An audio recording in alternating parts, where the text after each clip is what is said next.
Muito bem, irmãos, vamos abrir a palavra de Deus em Lucas capítulo de número 1. Estamos avançando aos pouquinhos.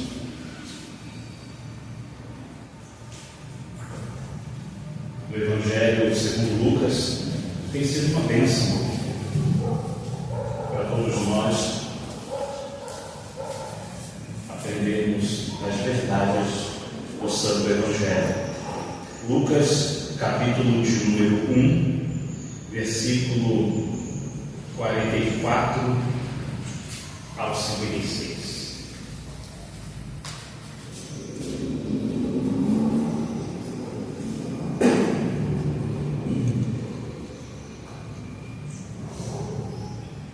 Todos acharam? Diz assim a palavra de Deus, Lucas capítulo 1, versículo 44 ao 56. Pois eis que, ao chegar aos meus ouvidos a voz da tua saudação, a criancinha saltou de alegria no meu ventre. Bem-aventurada a que creu, pois hão de cumprir-se as coisas que da parte do Senhor lhe foram ditas.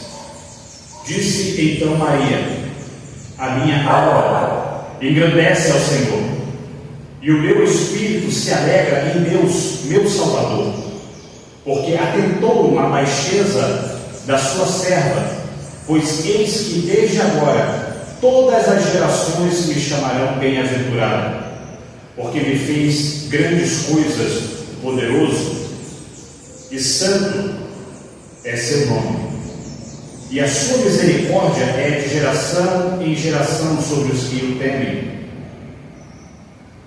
Com o seu braço agiu valorosamente, dissipou os soberbos no pensamento de seus corações. Depois dos tronos os poderosos, e elevou os humildes, encheu de bens os famintos, e despediu vazios ricos. Auxiliou a Israel seu servo, recordando-se da sua misericórdia, como falou a nossos pais, para com Abraão e a sua posteridade para sempre. E Maria ficou com ela quase 3 meses, e depois voltou para a sua casa. Pai bendito, graças te damos pela tua palavra. Te agradecemos pelo privilégio de poder nos debruçar diante do texto bíblico com liberdade e podermos aprender as verdades que emanam do texto bíblico. Pedimos ao Senhor humildemente que o Senhor nos ensine, nos instrua, nos capacite, que o teu Espírito Santo ilumine a nossa mente para que possamos compreender as verdades que estaremos meditando nessa noite. Fala conosco, Senhor. Fique conosco. Esse é o nosso pedido, a nossa oração, que te fazemos em nome do seu Filho bendito, Jesus. Amém. Muito bem, irmãos. Nós estamos meditando nessas verdades que estão aqui no Evangelho segundo Lucas, e à medida que nós vamos avançando no texto de Lucas, nós encontramos a continuidade da visitação de Maria à sua prima Isabel, e nós vemos aqui o cântico de louvor de Maria, conhecido como Magnificat. Aqui vemos a reação das 2 mulheres frente à obra de Deus em suas vidas. Esse trecho, essa passagem, essa película que nós estamos meditando é rico em teologia, revelando como a fé, a alegria e o louvor fluem da alma que experimenta a graça divina. Nesse sermão nós vamos destacar três pontos principais.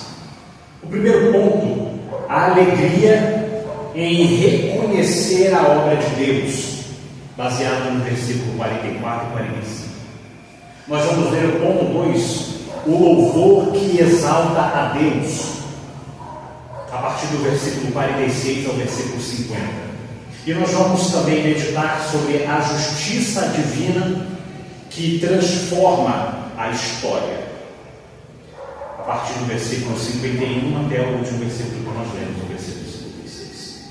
Então vamos para os versículos 44 e 45.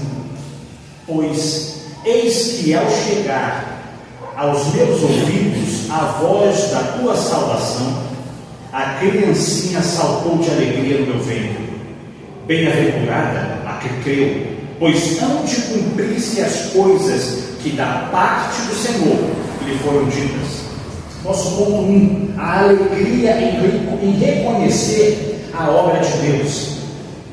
Esses versículos que nós acabamos de ler descrevem a reação de Isabel ao ouvir a saudação de Maria. Nós já vimos em versículos anteriores que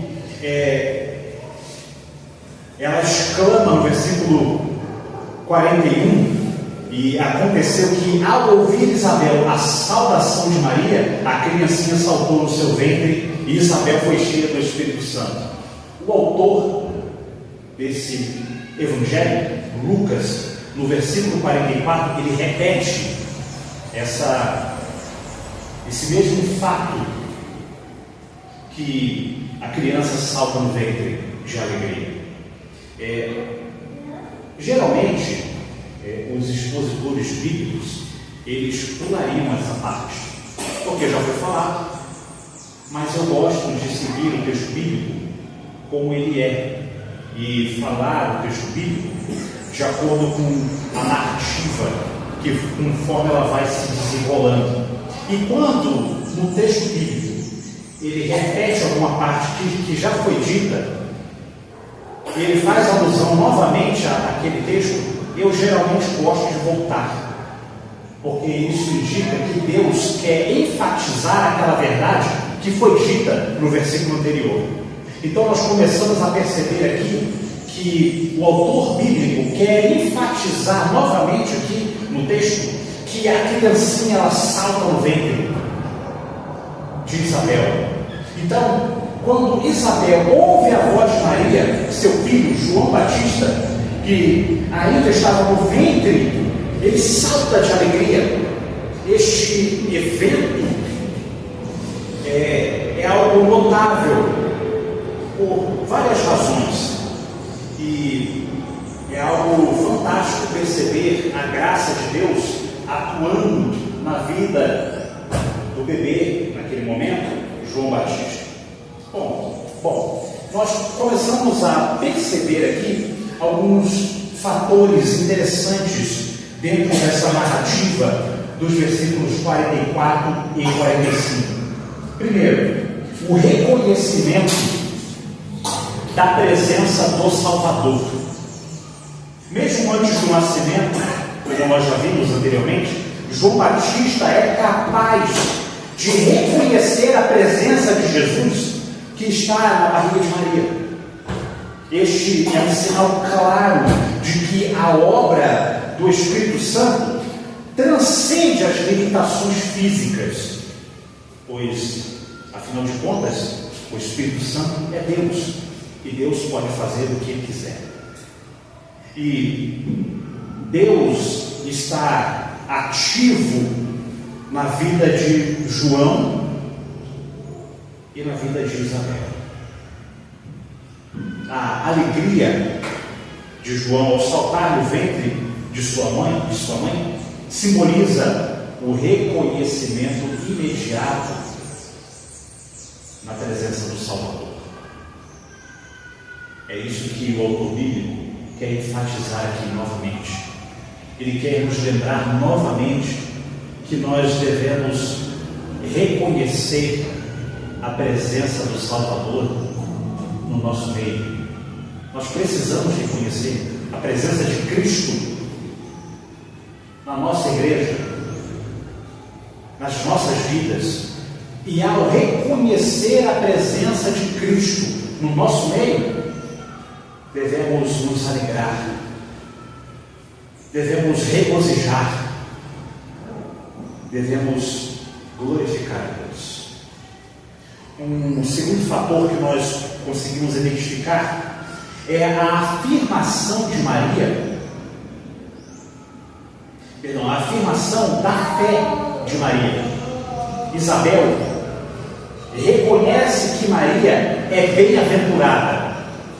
Ela diz no versículo 45: bem-aventurada a que creu, porque Maria creu, bem-aventurada a que creu, pois hão de se cumprir as coisas que da parte do Senhor lhe foram ditas. Isabel exalta a fé de Maria nesse momento, bem-aventurada, dizendo que as palavras de Deus que foram ditas pelo anjo Gabriel a Maria iriam se cumprir na vida dela.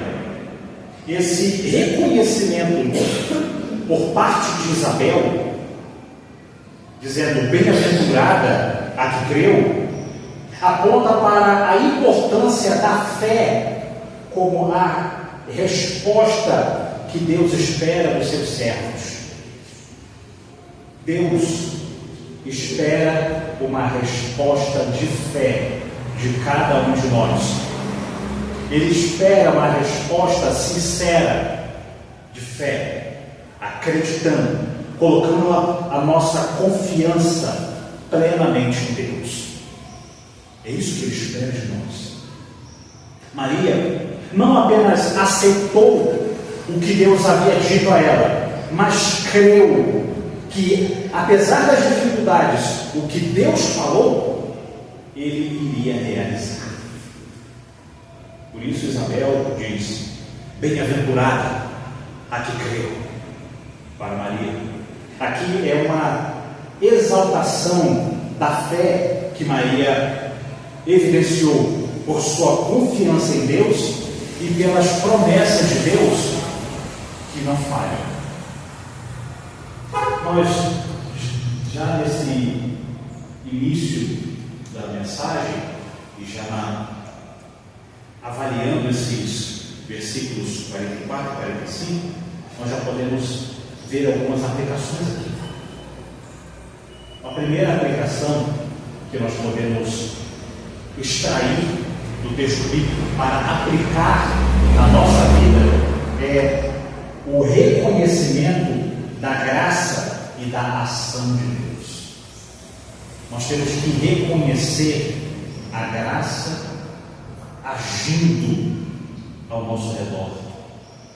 Como Isabel, nós precisamos estar atentos àquilo que Deus está fazendo em nossas vidas, mesmo em momentos aparentemente comuns. Nós precisamos ter uma visão mais apurada, uma percepção mais apurada sobre a graça e da ação de Deus ao nosso redor. Nós precisamos perceber a graça de Deus agindo na nossa vida e reconhecer a graça e a ação de Deus significa que Deus está constantemente e continuamente presente, atuando, nos guiando, nos sustentando e nos transformando.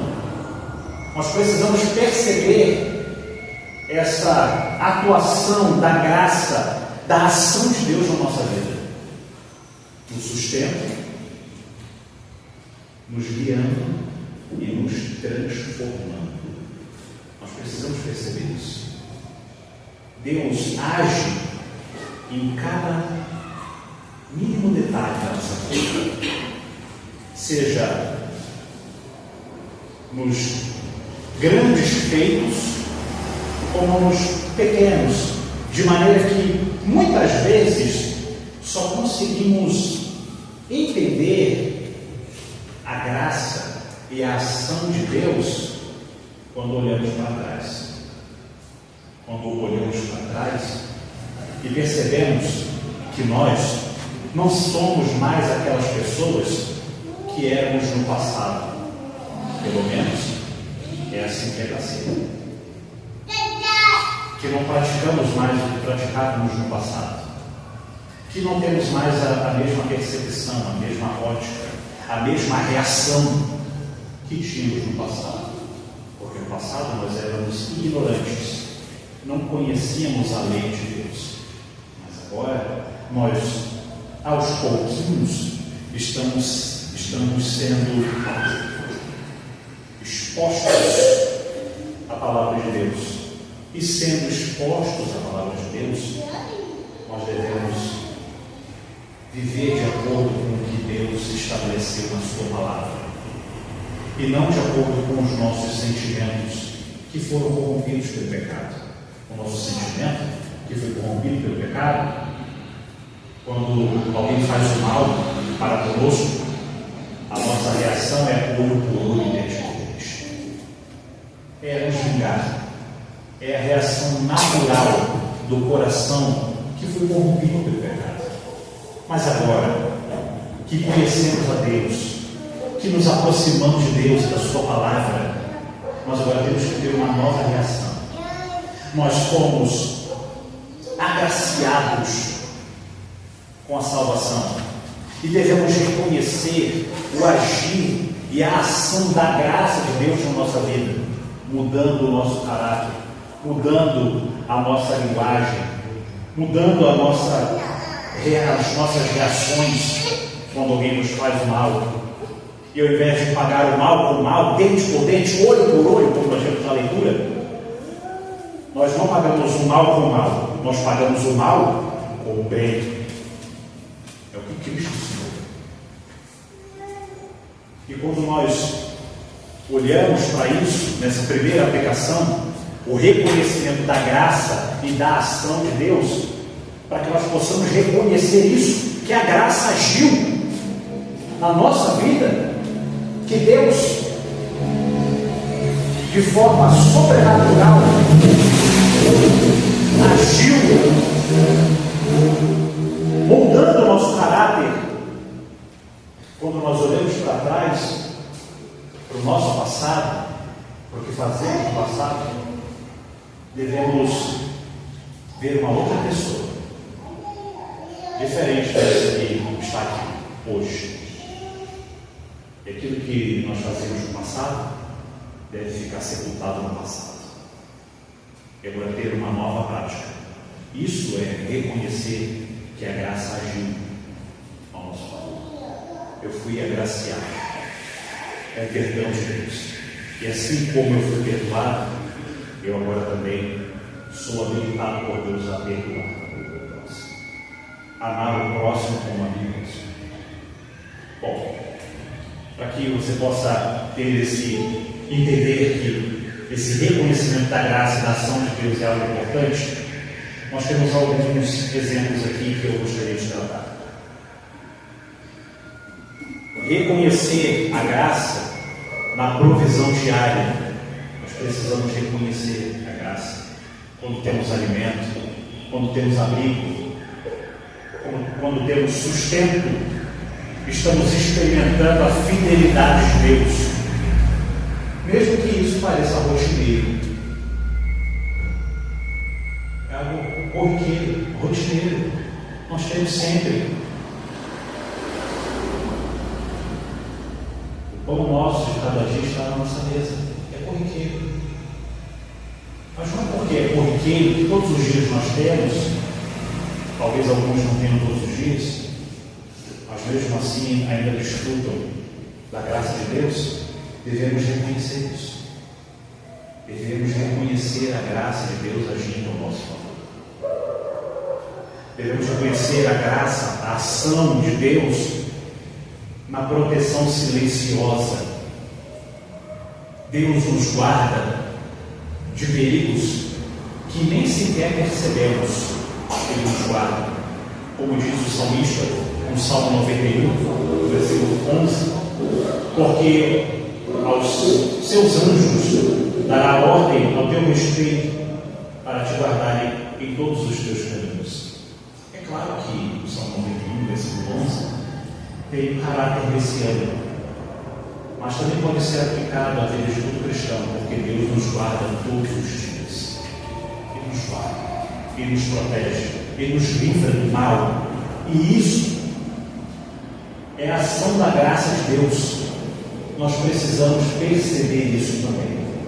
A ação da graça de Deus na proteção silenciosa, nos livramentos que nós nem percebemos. Nós precisamos perceber e reconhecer a graça de Deus no crescimento espiritual. Cada oração feita, cada palavra lida na Sagrada Escritura, cada desafio enfrentado é uma oportunidade para Deus nos moldar, para moldar o nosso caráter e nos aproximar mais dele.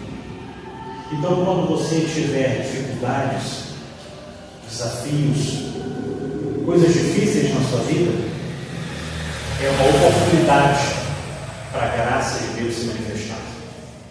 E você, ao invés de confiar na força do seu braço, você confiar na graça de Deus. Nós precisamos reconhecer isso. Cabe a nós estarmos atentos a reconhecer a graça de Deus em todas as coisas e sermos gratos por sua presença constante. O saltar, aqui no versículo 44, de alegria de João, no ventre da sua mãe, aponta para a alegria que surge no coração daqueles que reconhecem a graça e a obra de Deus.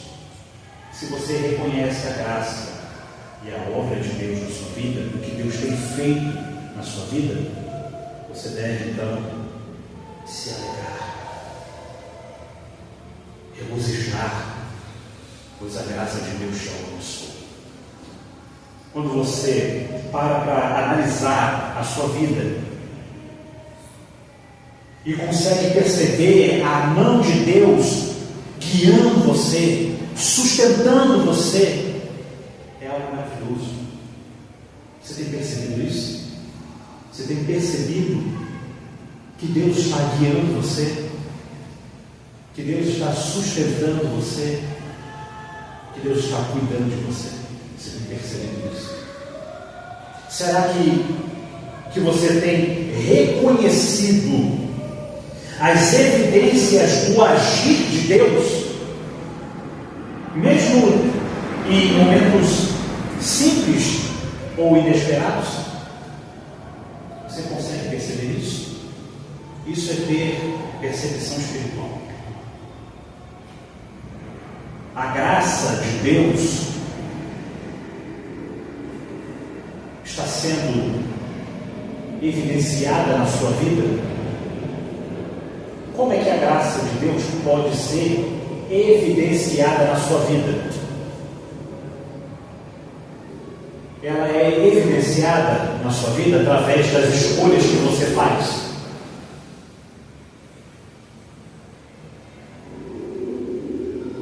As escolhas que você tem feito na sua vida são escolhas que são direcionadas pela graça de Deus? Ou são escolhas que são direcionadas pelo seu coração corrompido? Quando alguém está com uma pedra em você, dá um exemplo. Está com uma pedra em você. Você pega uma pedra maior e dá em volta. Quais são as escolhas que você tem feito? Ou você perdoa, tenta a reconciliação? Quais são as escolhas que a graça de Deus tem feito você ter? A graça de Deus, ela também é evidenciada nas suas palavras. Quais são as palavras que têm saído da sua boca? São palavras torpes? Palavrões? Palavras sujas? Saiba que o crente, ele não fala palavras sujas. O crente, ele domina a sua boca. Ele não fala palavras torpes, piadas sujas, palavrões. Ele tem cuidado com as palavras que ele diz. Por quê? Porque essas palavras que ele está falando evidenciam o agir da graça de Deus no coração dele. Pois a boca fala o que o coração está cheio. Se o seu coração está cheio de piadas sujas, pensamentos sujos, imorais, os palavrões vão sair da sua boca de forma muito fácil. E talvez você nem perceba que falou palavrão. Porque está tão comum para você falar aquelas palavras. É tão comum, é tão normal, é tão natural da sua natureza pecaminosa. Isso está evidenciando a sua natureza pecaminosa. Então, se a graça de Deus agiu na sua vida, as suas palavras devem ser modificadas. Não estou falando aqui que você deve ter um vocabulário polido, bonito e requintado. Não é isso. Mas essas palavras torpes, palavrões, palavras sujas, devem ser retiradas do seu vocabulário. Você deve apagar essas palavras da sua boca, para que a graça de Deus possa ser evidenciada nas suas palavras também. E a graça de Deus, ela é evidenciada também nas suas atitudes. Quais atitudes você tem tido? Uma atitude de um servo de Deus, de uma serva de Deus, ou a atitude de um homem e de uma mulher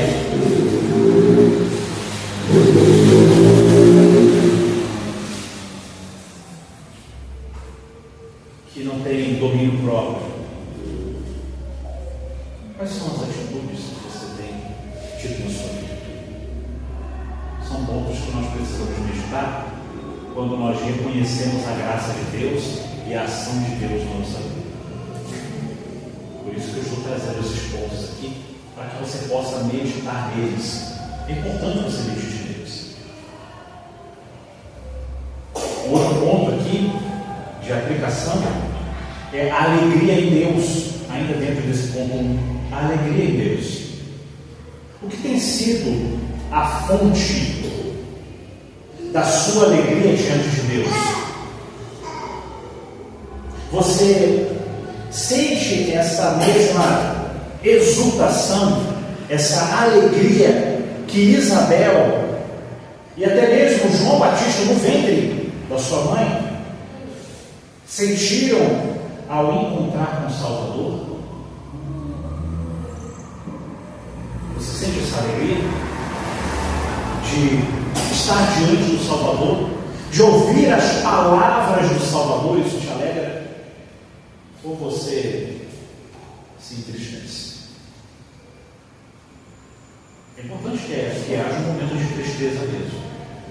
Quando o pecador ele é confrontado, quando o seu pecado é confrontado, e você reconhece o seu pecado, então há uma tristeza segundo Deus.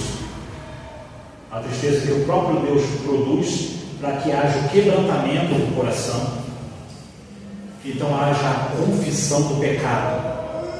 Mas depois dessa confissão do pecado, há o refrigério, há a boa nova, que é o perdão que Cristo Jesus nos concedeu. Então, qual é a sua postura? A sua alegria está firmada em Cristo ou nas circunstâncias passageiras desse mundo? Da onde que provém a sua alegria? A sua alegria vem de Cristo? Vem da salvação que Cristo proporcionou na cruz do Calvário? Ou vem das coisas passageiras dessa vida? A sua alegria é só quando você tem um carro. A sua alegria é só quando você tem uma casa. A sua alegria é só quando você tem saúde. A sua alegria é só quando você está empregado e o mantimento na sua casa, a despensa está cheia. É só assim que você se sente alegre? Quando essas coisas estão distantes da sua vida, você não tem provisão, trabalho, saúde, então você não tem alegria em Deus? É algo que você precisa pensar, é algo que você precisa meditar. Essas perguntas que eu estou fazendo, elas nos conduzem a uma avaliação pessoal e nos convida a refletir sobre onde realmente encontramos o nosso senso de contentamento, o nosso senso de satisfação, o nosso senso de propósito. Você tem se contentado com a salvação? Você está satisfeito com a salvação que há em Cristo Jesus, que Ele te concedeu? Onde a sua alegria está firmada? É algo que você precisa meditar. Se nossa alegria está firmada nas circunstâncias deste mundo, nas coisas deste mundo, ela será inevitavelmente vazia. É uma alegria que se desvanece, que vai acabando, que não se sustenta. Isso porque as coisas do mundo, as coisas que nós temos ao nosso redor, são passageiras e sujeita a mudanças constantes. Hoje você compra um carro zero, daqui a 5, 10 anos ele não vale mais. Quando sai da concessionária ele já não está valendo mais do que você pagou.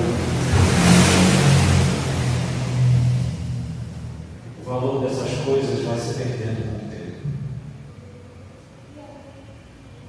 O emprego, o relacionamento, um bem material, ou até mesmo a saúde pode ser motivo de felicidade.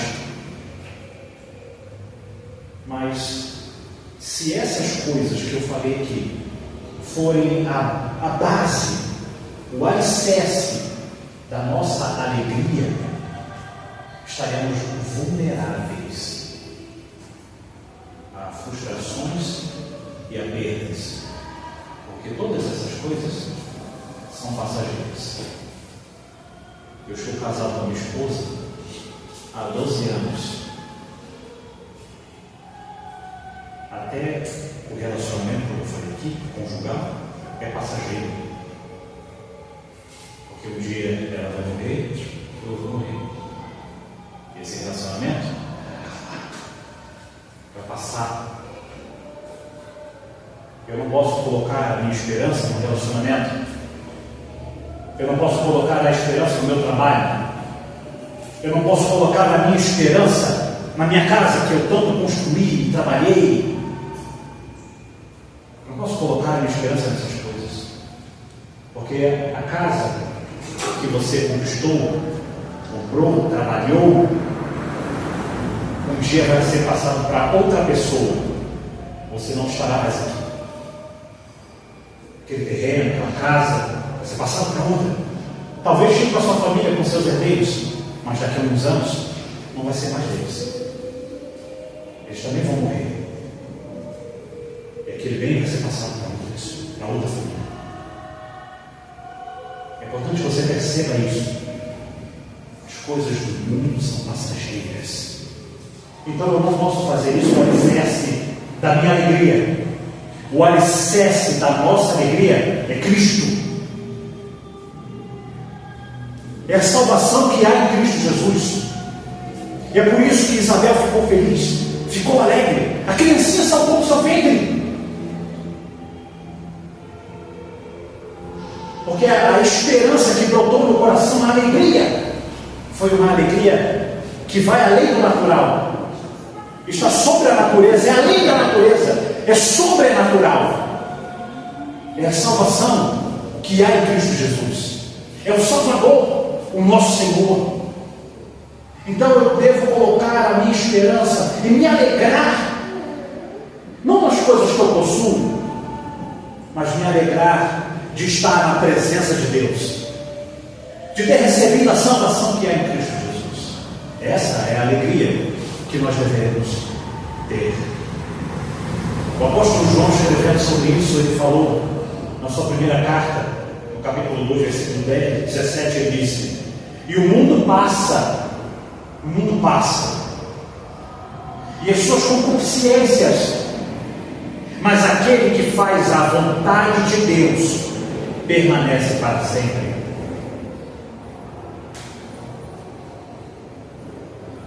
Quando a nossa alegria está firmada em Cristo, ela se torna constante, ela se torna uma alegria duradoura. E independente do que aconteça, das circunstâncias na nossa vida, desemprego, alguém que nos afrontou, ou o governo que mudou e as coisas ficaram difíceis, a saúde que foi embora, independente disso, se a nossa alegria está firmada em Cristo, nós não nos desesperamos, nós não perdemos o controle, pelo contrário, nós estamos conscientes de que Deus está no comando de todas as coisas. Então, mesmo assim, doentes, enfermos, desempregados, sofrendo, sendo perseguidos, nós mantemos aquela alegria. É isso mesmo, aquela alegria no coração. E começamos então a rir como Deus. Porque sabemos que Deus está no comando de todas as coisas. Isso deve ficar muito bem estabelecido no seu coração. Você que se diz um cristão, deve ter isso no seu coração. Porque quando o dia mau chegar, e eu sempre falo, quando o dia mau bater na sua porta, eu não sei como é que o dia mau vai bater na sua porta, quando e como ele vai bater na sua porta. Ele pode bater numa escassez, numa enfermidade, pode bater na sua porta de alguma forma. Ele vai bater. Fique certo disso. O dia mau vai bater na sua porta. Fique certo disso. Você deve estar preparado para ele.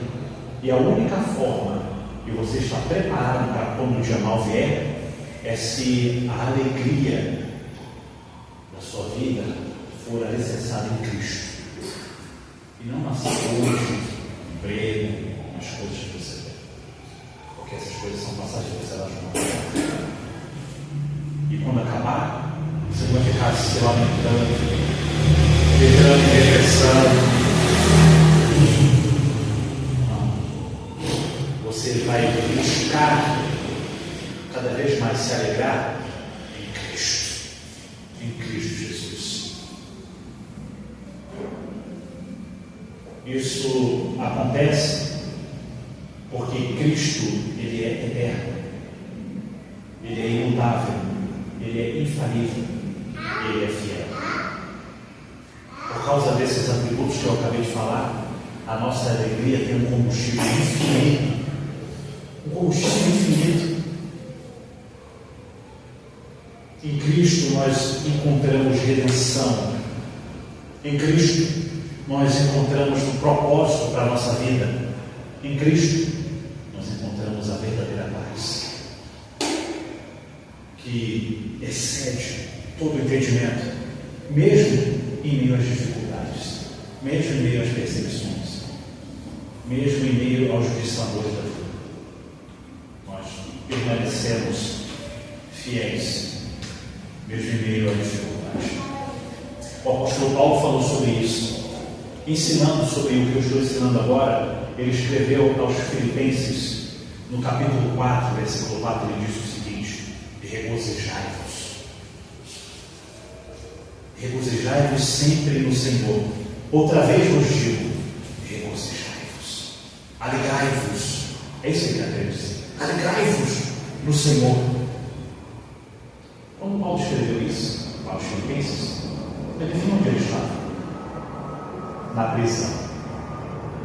Ele estava em cadeias. Ele estava distante da sua família, da igreja, sofrendo no cárcere, preso, sendo tratado como um homem mau,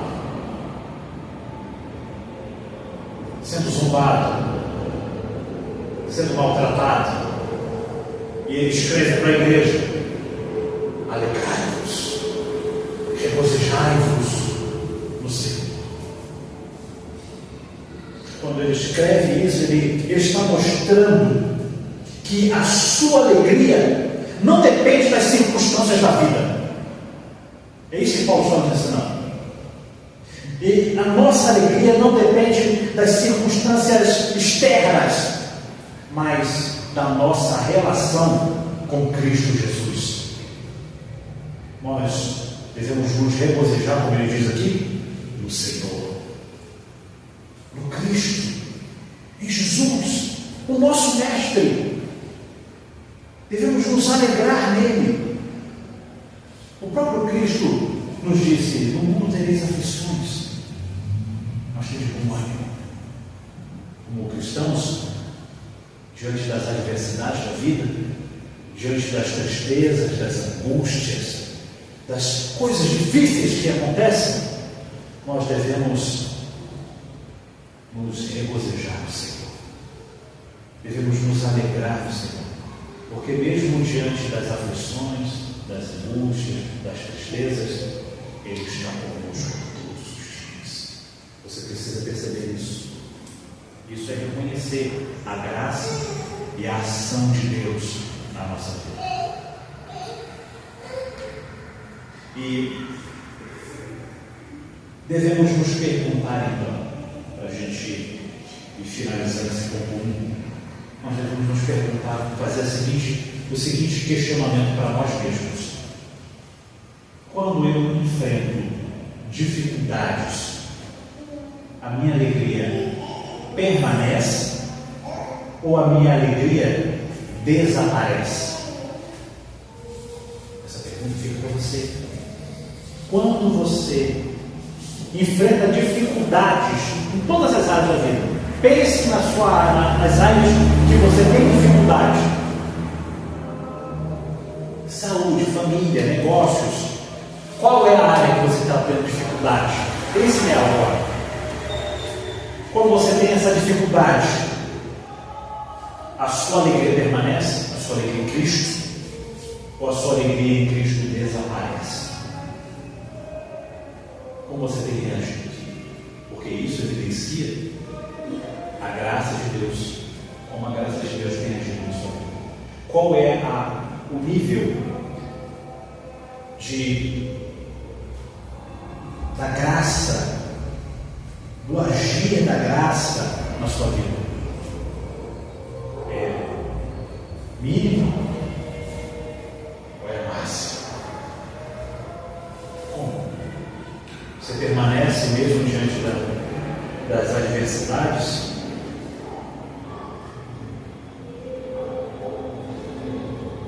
O que faz você se sentir pleno, feliz? O que faz você se sentir realizado? São as coisas passageiras ou é a certeza da salvação em Cristo?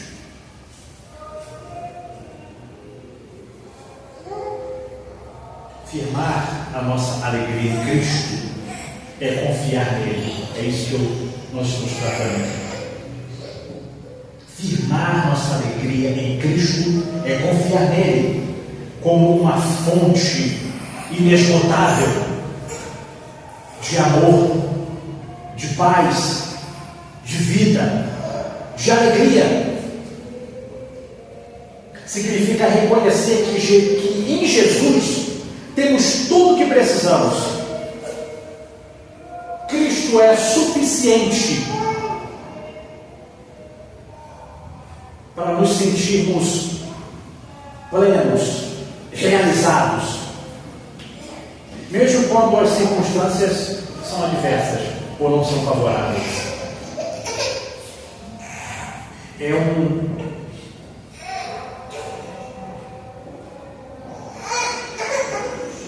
Essas dificuldades e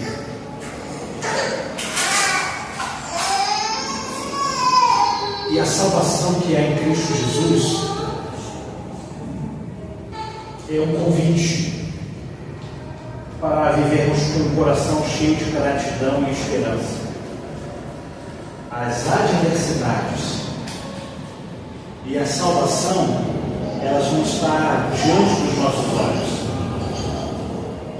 E nós devemos olhar para a salvação e não focarmos nas adversidades, nos problemas. Os problemas vão se resolver com o tempo. Alguns deles não vão se resolver tão fáceis assim. Mas, sendo resolvidos ou não, o meu foco deve ser Cristo. A alegria em Cristo. E aí então eu vou ter um coração cheio de gratidão, cheio de esperança, sabendo que essa alegria, ela é sustentada pelo eterno Deus. E a gente vai para a conclusão aqui do ponto 1. Eu acho que eu vou ficar só no ponto 1. Não vai dar para ir para o ponto 2, porque acho que não vai. Eu vou entrar no ponto 2 e a gente vai caminhando em cada onde vai. Bom, para a gente concluir o ponto 1 e a gente pegar tudo isso que a gente meditou aqui, a gente colocar isso num pensamento mais simples, conciso, para ficar no nosso coração. O reconhecimento da obra de Deus deve trazer em nós uma resposta de alegria e de fé, como aconteceu com Isabel e com João Batista no ventre da sua mãe, saltando de alegria diante da presença de Cristo. Como Isabel, devemos celebrar e testemunhar o que Deus tem feito. Como Maria, devemos responder com confiança, com fé, acreditando em Deus e nas promessas do Senhor, que Ele nos guarda, que Ele nos livra e que Ele está conosco todos os dias. E assim como João Batista, devemos nos alegrar na presença de Jesus, reconhecendo que Ele é o centro da nossa esperança e o centro da nossa alegria. Bom, temos uns minutinhos para a gente passear um pouquinho no ponto 2 e a gente encerra. Bom, o ponto 2 vai falar sobre a alegria na adoração ao Salvador. Esse trecho aqui, do versículo 46 ao 49, a gente não vai dar para explorar ele muito bem, mas a gente vai entrar aqui, eu vou ler com vocês. É onde Maria, ela faz um cântico magnífico. O versículo 46 diz o seguinte: disse então Maria: a minha alma engrandece ao Senhor, e o meu espírito se alegra em Deus, meu Salvador, porque atentou na baixeza da sua serva, pois eis que desde agora todas as gerações me chamarão bem-aventurado, porque me fez grandes coisas o poderoso, e santo é o Senhor. Bom, esse trecho aqui marca o início do Magnificat, o cântico de Maria.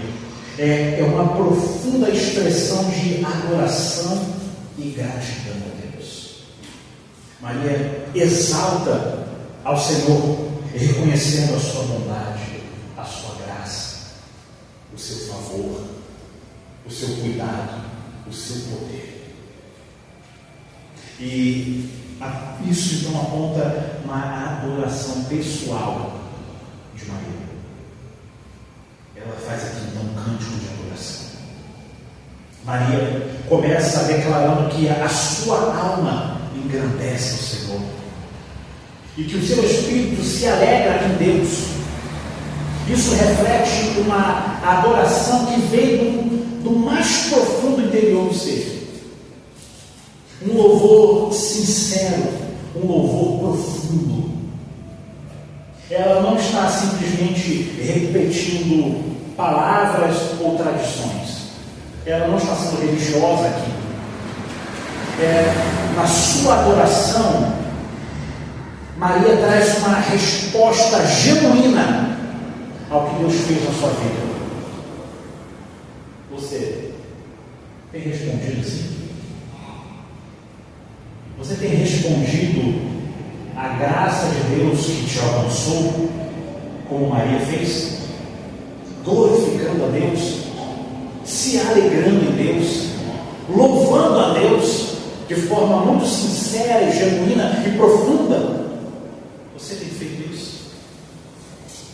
Maria, ela traz aqui alguns pontos muito interessantes. Ela faz aqui a alusão à justiça de Deus. O cântico de Maria celebra como Deus reverte as estruturas de poder humano, derrubando os soberbos e exaltando os humildes. Ela demonstra aqui a justiça de Deus. Depois dos tronos os poderosos e elevou os humildes. É a justiça de Deus sendo evidenciada. Ela também traz aqui o reconhecimento da graça de Deus. Ela reconhece a graça de Deus, como nós vimos na aplicação anterior do comum. Maria destaca que Deus escolheu alguém humilde, simples e insignificante. É isso que ela quer dizer quando ela fala: e atentou para a baixeza da sua serva. Ela fala: eu sou alguém insignificante e a sua graça me alcançou. Ela reconhece isso. Ela reconhece a sua insignificância aos olhos do mundo. E mesmo assim, uma mulher insignificante foi escolhida para ser a mãe do Salvador, porque atentou para a baixeza da sua serva. Pois eis que desde agora todas as gerações me chamarão bem-aventurada. Maria se vê como uma serva humilde, alguém insignificante aos olhos do mundo, mas escolhida por Deus para um propósito grandioso. Essa escolha não é por mérito dela, nós já vimos isso, mas é um ato da graça de Deus, e ela reconhece isso de forma muito humilde. Você tem feito isso também? Você tem sido humilde e tem reconhecido a graça de Deus na sua vida? O que você tem, o que você é, você tem reconhecido isso? Tendo então uma resposta humilde diante da graça de Deus, do favor de Deus na sua vida. E ela então faz uma exaltação de Deus. Maria reconhece a grandeza de Deus e a sua santidade, expressando que Ele é digno de louvor por suas ações poderosas na história e em sua própria vida. Porque Ele fez grandes coisas, o poderoso. Ela está exaltando a Deus. E santo é o seu nome. Você tem feito isso? Você tem reconhecido a grandeza de Deus? Ela reconhece que foi o Senhor que fez grandes coisas por ela. Isso revela a humildade de Maria e a sua consciência de que toda a glória pertence a Deus e não a nós. Ela dá glórias a Deus. E ela mostra também um aspecto que às vezes, quando nós estamos em situações difíceis, nós esquecemos a fidelidade de Deus. Deus é fiel. Maria louva a Deus por cumprir suas promessas. Promessas feitas a Abraão e a sua descendência. a promessa de que viria o Messias, o Salvador viria, e veio da descendência dos filhos de Abraão. E ela, como uma das filhas de Abraão, foi escolhida para levar o Filho de Deus no seu ventre. Então ela reconhece a fidelidade de Deus. Você tem reconhecido a fidelidade de Deus na sua vida? Para que você possa reconhecer essa fidelidade, é necessário que você tenha contato com essa palavra. Se você não tiver contato com a Sagrada Escritura, você não tem como reconhecer as promessas de Deus e como Deus tem sido fiel a essas promessas na sua vida. De guardar você, de livrar você, de sustentar você essas promessas. Se você não tem contato com a Sagrada Escritura, com a Palavra de Deus, como você vai reconhecer o agir de Deus na sua vida? Você vai viver de forma a lavonteira, de qualquer maneira, e não vai reconhecer o que Maria reconheceu. Ela reconheceu tudo isso, a justiça de Deus, a graça de Deus, exaltou a Deus, a fidelidade de Deus, porque ela conhecia as Escrituras. Se você também quer viver como Maria, exaltando a Deus e tendo uma adoração magnífica a Deus de forma muito profunda, e adorar a Deus de forma sincera e profunda, e sentir essa alegria que Maria sentiu e que Isabel sentiu, então tenha mais contato com a Sagrada Escritura. Se aproxime mais da Sagrada Escritura. Leia mais a Sagrada Escritura. E aí você vai começar a conhecer quem é o seu Deus.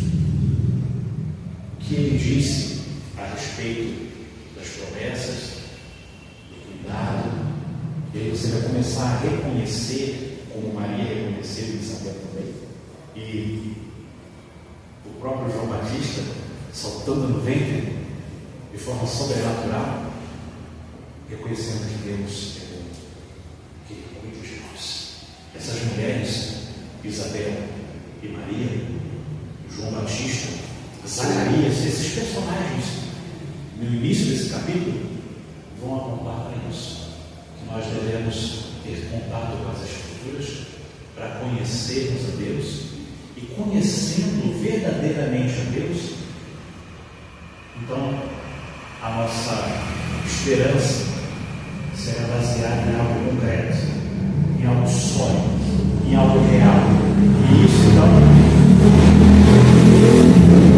trará uma alegria verdadeira que nem as adversidades poderão apagar.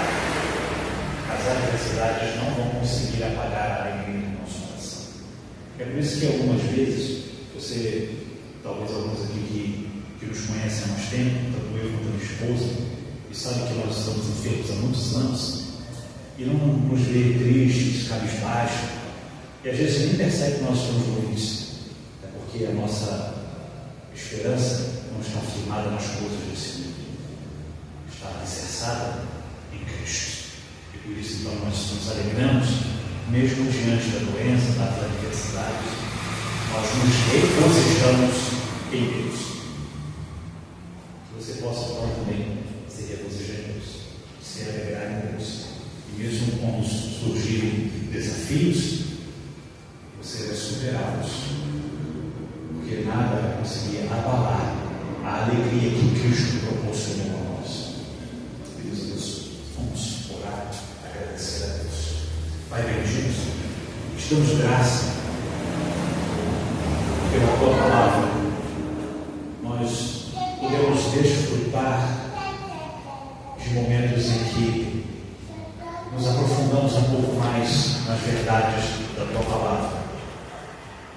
E podemos perceber que esses personagens bíblicos, Maria, João Batista e Isabel, foram felizes, bem-aventurados, porque estavam na presença de Cristo. E mesmo diante das adversidades, Isabel, que era uma mulher idosa, avançada em idade, Maria, que estava grávida e ainda virgem, e poderia ter sido entendida como foi entendida, defamada, poderia estar sofrendo angústias, e mesmo por causa dessas angústias, a alegria diante de Cristo não foi apagada. Por isso nós choramos, Senhor, e pedimos ao Senhor encarecidamente que o Senhor nos dê essa alegria, que a nossa alegria esteja fundamentada, alicerçada em Cristo e não das coisas passageiras do mundo. E quando a adversidade, o dia mau bater na nossa porta, que nós não fiquemos abalados, mas fiquemos inamovíveis, alicerçados na rocha que é a tua palavra, firmados em Cristo, e que essas coisas que são passageiras não abafem, não apaguem a alegria que temos em Cristo. Que a tua palavra seja o combustível para essa alegria, que essa alegria flua cada vez mais no nosso coração e que nos alegremos, nos regozijemos no Senhor, que saltemos de alegria diante de Cristo, da presença de Cristo, não como meninos inconstantes, fazendo meninices, mas de forma consciente, sabendo que a graça nos alcançou, que desfrutamos da graça do Senhor, e por isso devemos nos regozijar, nos alegrar, mesmo diante das adversidades, porque as adversidades não podem apagar a alegria que Cristo nos proporcionou na cruz do Calvário, que é a salvação. Nós te agradecemos alegremente, em nome do seu Filho amado Jesus.